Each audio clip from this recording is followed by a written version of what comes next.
today, and Martin O'Neill's comments on Celtic's transfer window. I've actually got a few of the quotes here. Should I maybe run through a couple of them? Yeah, go for it. When he was asked about whether or not Dermot Desmond will support the manager, he said, absolutely, no question about it.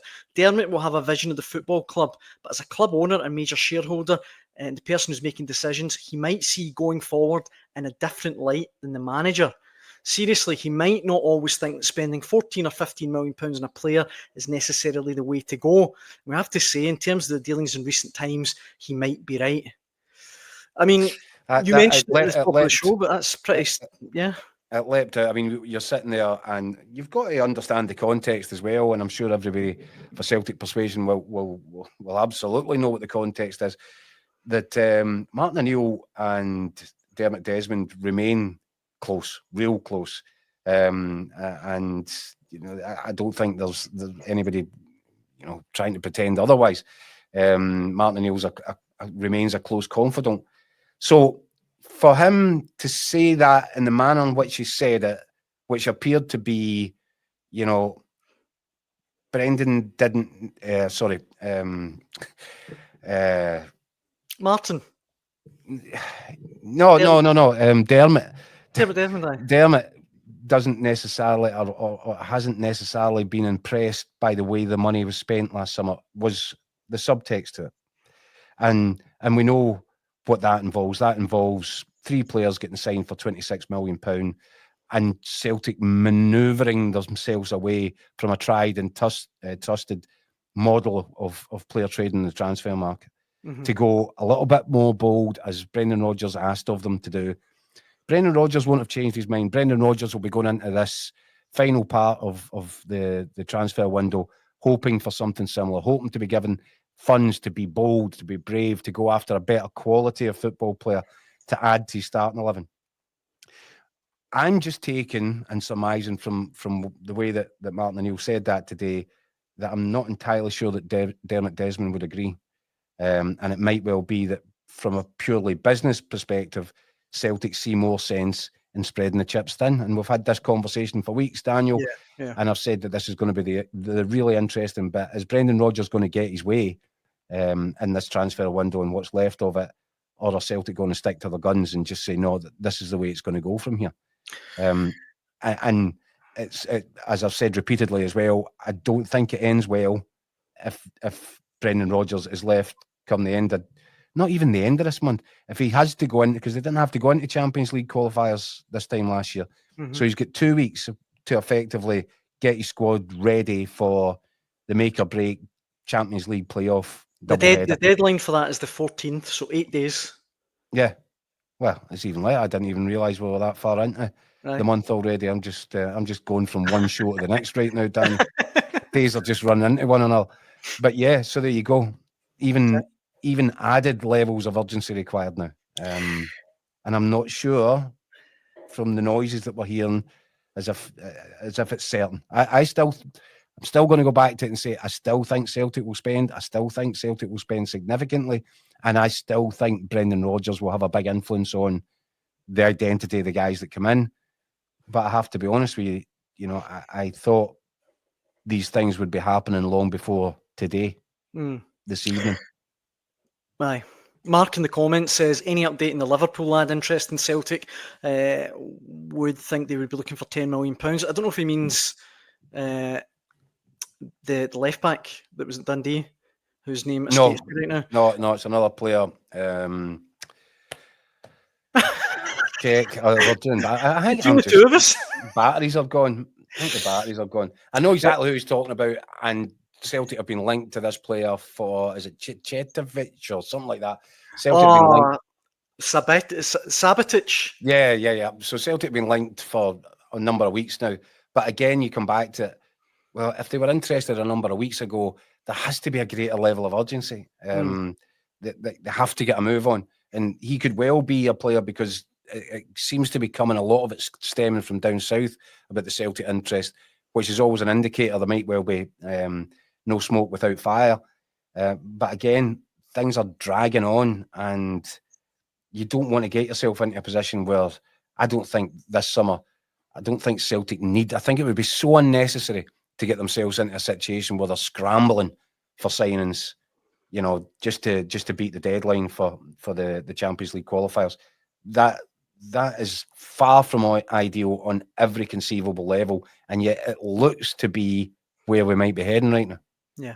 Marzuno in the comments says there seems to be a communication problem at Celtic between the football side and the board. Why does Brendan feel the need to go public? That's a big red flag. And while we're on Celtic, Keith, there is one. Hold on, I'll answer that one. Go on, sorry. I put that to Martin O'Neill. I said, could it, because we know that Brendan's a clever guy, and we know that he doesn't open his mouth without thinking. So when Brendan is saying what he said over the last a few days, I'm wondering to myself, if he's going public here, this might be, it's like 5-dimensional chess. Sometimes it shouldn't have to be like that, Marzuno's right. But if he feels by speaking publicly and making his concerns known publicly that Celtic's board feel almost as if they've been manoeuvred and manipulated into having to back him and to be seen to back him, then Brendan gets his way and he gets the players that he wants. Celtic are all the stronger for it. And by the way, they go on to have the season that Brendan will have in his mind's eye. And who's to say that a new contract isn't signed between now and the end of the season? But I think it all comes down to this. I think that's where we're at just now. It feels not the end game where Brendan Rodgers is concerned, because whatever happens, he'll see out this season. Mm-hmm. But in terms of the next step, it could be the beginning of the end. And I think that's how much importance should be levied against the next couple of weeks. I really do.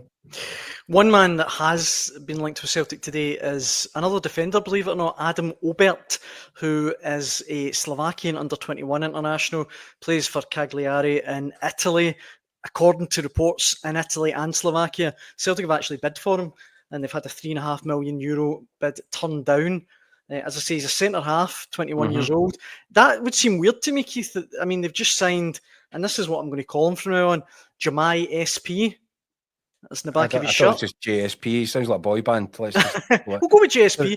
They've signed CCV and GSP. Exactly. They've signed GSP.